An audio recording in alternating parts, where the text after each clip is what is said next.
ఆంధ్రప్రదేశ్లోని మొన్నటి ఎన్నికల్లో ఘోర పరాజయాన్ని చవిచూసింది వైసీపీ పార్టీ. జగన్మోహన్ రెడ్డి ప్రభుత్వం కుప్పకూలిపోయింది.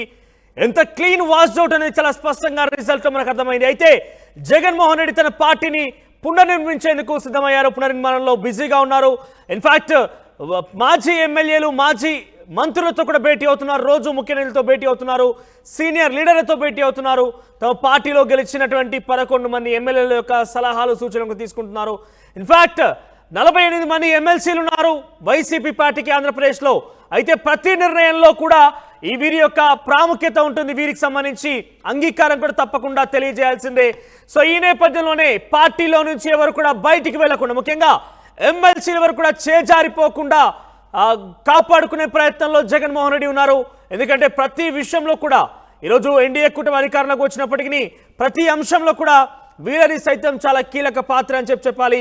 అది చట్టాల రూపకల్పనలో కావచ్చు, కొన్ని చట్టాల విషయంలో రద్దు అనే అంశాల్లో కావచ్చు, ప్రతి దాంట్లో కూడా ఎమ్మెల్సీల ప్రాముఖ్యత కూడా ఉంటుంది. ఎమ్మెల్సీల యొక్క పనితీరు కూడా తప్పనిసరిగా అవసరం ఉంటుంది. సో ఈ నేపథ్యంలోనే వారిని చేజారిపోకుండా కాపాడుకునే ప్రయత్నంలో జగన్మోహన్ రెడ్డి ఉన్నారు.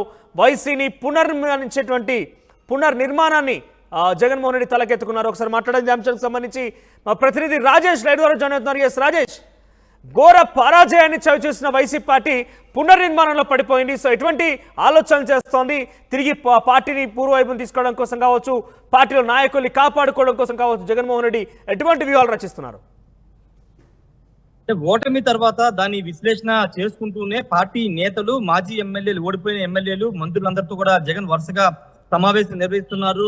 5 ఏళ్ల కాలంలో చాలా మంచి చేశాం, ప్రజలు ఎందుకు తిరిపిచ్చారో తెలియట్లేదు, కానీ ప్రజలకి అండగా ఉండాల్సిన అవసరం ఉంది, పార్టీని బలోపేతం చేసుకుని 2029 ఎన్నికలకి సిద్ధం కావాలని నేతలకి, మాజీ మంత్రులకి, ఎమ్మెల్యేలకి జగన్ ఒకవైపు చెప్తున్నారు. ప్రతిరోజు ఆ పార్టీకి తాడేపల్లిలోని ఆయన నివాసానికి, పార్టీ కార్యాలయానికి వస్తూ ఉన్నారు. వచ్చిన నేతలందరితో కూడా జగన్ మాట్లాడుతున్నారు. మాట్లాడి అక్కడ ఓటమికి గల కారణాలు, ఆయా నియోజకవర్గాల్లో, జిల్లాల్లో దారితీసిన పరిస్థితులన్నిటి కూడా అడిగి తెలుసుకుంటున్నారు. ఎవరు ఐదారిపడవద్దు, కార్యకర్తలకి అండగా ఉండాలి, పార్టీని మనకి దాదాపు 40% ఓటు షేర్ వచ్చి దాదాపు 1,20,00,000 మంది ఓట్లు వేశారు. అది ఖచ్చితంగా ఒక బలమైన సంకేతం. క్యాడర్ని ఇప్పుడు ఈ దశలో కాపాడుకోవాల్సిన అవసరం ఉంది. ఒకవేళ తెలుగుదేశం ఏదైనా దాడులు చేసినా వాటి విషయంలో కార్యకర్తలకు అండగా ఉండాలని చెబుతూ ఆ పార్టీ నేతలకి ధైర్యాన్ని అయితే జగన్మోహన్ రెడ్డి ఇస్తున్నారు. ఈ నేపథ్యంలోనే 48 మంది ఎమ్మెల్సీతో ఈ రోజు జగన్ తాడేపల్లిలో సమావేశం కాబోతున్నారు.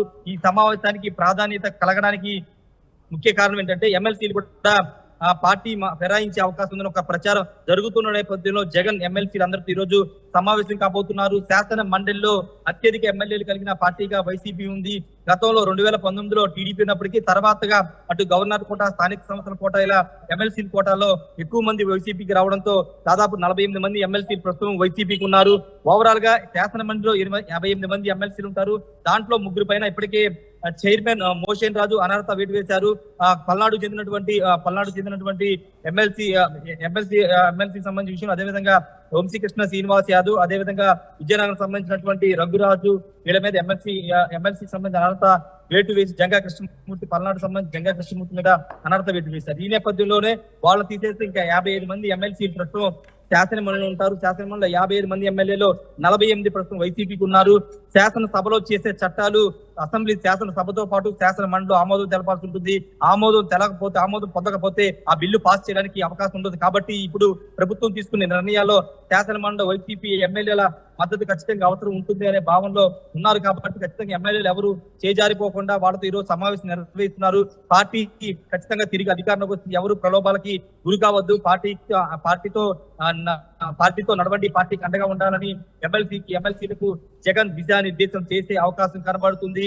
ఇప్పటికే టీడీపీకి ఒక టీచర్, 2 గ్రాడ్యుయేట్ ఎమ్మెల్సీలు ఉన్నారు. ఎమ్మెల్సీ అశోక్ బాబు కూడా శాసనమండలి ఉన్నప్పటికీ బిల్లులు పాస్ కానీ ఏదైనా కొత్త చట్టాలు తీసుకురావాలన్నా, చట్టాలు రద్దు చేయాలన్నా పూర్తిగా శాసన మండలిలో అది పాస్ అయితేనే దానికి ఆమోద ముద్ర పడే అవకాశం ఉంది. కాబట్టి ఇప్పుడు శాసన మండలి అనేది అత్యంత కీలకంగా మారుతుంది. బిల్లుల విషయంలో లేకపోతే చట్టాల రూపకల్పన విషయంలో శాసన మండలి కీలకంగా మారుతుంది. కాబట్టి ఆ శాసన మండలి సభ్యుల విషయంలో జగన్ చాలా కీలకంగా వ్యవహరిస్తున్నారు. అందుకే ఈ రోజు 48 మంది ఎమ్మెల్సీలతో సమావేశం నిర్వహిస్తున్న సిచ్యువేషన్ అయితే ఉంది. వాళ్ళకి కీలక ఆదేశాలు కూడా ఇచ్చే అవకాశం కనబడుతుంది. ఒకవేళ ఎవరైనా పార్టీ ఫిరాయింపులు ఎవరైనా పాల్పడితే వాళ్ళ మీద కూడా యాక్షన్ ఉండే అవకాశం అయితే ఖచ్చితంగా కనబడుతుంది. ఏదేమైనప్పటికీ పార్టీ పునర్నిర్మాణంపై జగన్ ఫోకస్ పెట్టారు. ఎన్నికల కౌంటింగ్ అంటే ఎన్నికల ఘోర పరాభవం పొందిన తర్వాత వెంటనే తేరుకుని పార్టీ పునర్నిర్మాణం పైన ఆయన ఫోకస్ పెట్టారు. ఒకవైపు ఎమ్మెల్యేలు, మాజీ మంత్రులు పార్టీ నేతలతో సమావేశం పెట్టుకుంటూనే ఎమ్మెల్సీలతో కూడా ఈరోజు సమావేశం కాబోతున్నారు. ఈ ఎమ్మెల్సీలంతా కూడా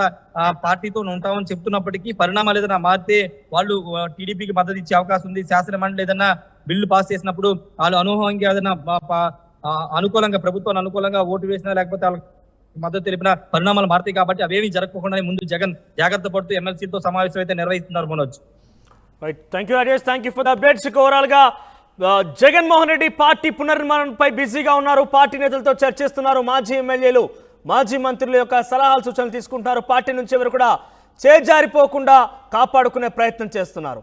ఇక ఎమ్మెల్సీలకు సంబంధించి చూస్తే కనుక 48 మంది ఎమ్మెల్సీల సంఖ్య ఉంది వైసీపీకి. అయితే ప్రభుత్వం తీసుకున్నటువంటి ప్రతి నిర్ణయంలో కూడా వీళ్ళు చాలా కీలకం కాబోతున్నారు. ప్రతిదానికి వీళ్ళ యొక్క అంగీకారం కూడా ఉండాల్సిందే అటు శాసన మండలిలో. సో శాసన మండలిలో 48 మంది సంఖ్యతో వైసీపీ ఉంది. సో వాళ్ళెవరు కూడా చేజారిపోకుండా కాపాడుకునే ప్రయత్నంలో జగన్మోహన్ రెడ్డి ఉన్నారు. సో ఇటీవల జరిగినటువంటి అసెంబ్లీ ఎన్నికల్లో ఘోర పరాజయాన్ని చవిచూసింది పార్టీ. కంప్లీట్ గా వాష్ అవుట్ అయిపోయిందని చెప్పాలి. అనుకోలేనటువంటి స్థితిలో దిగజారిపోయింది వైసీపీ పార్టీ.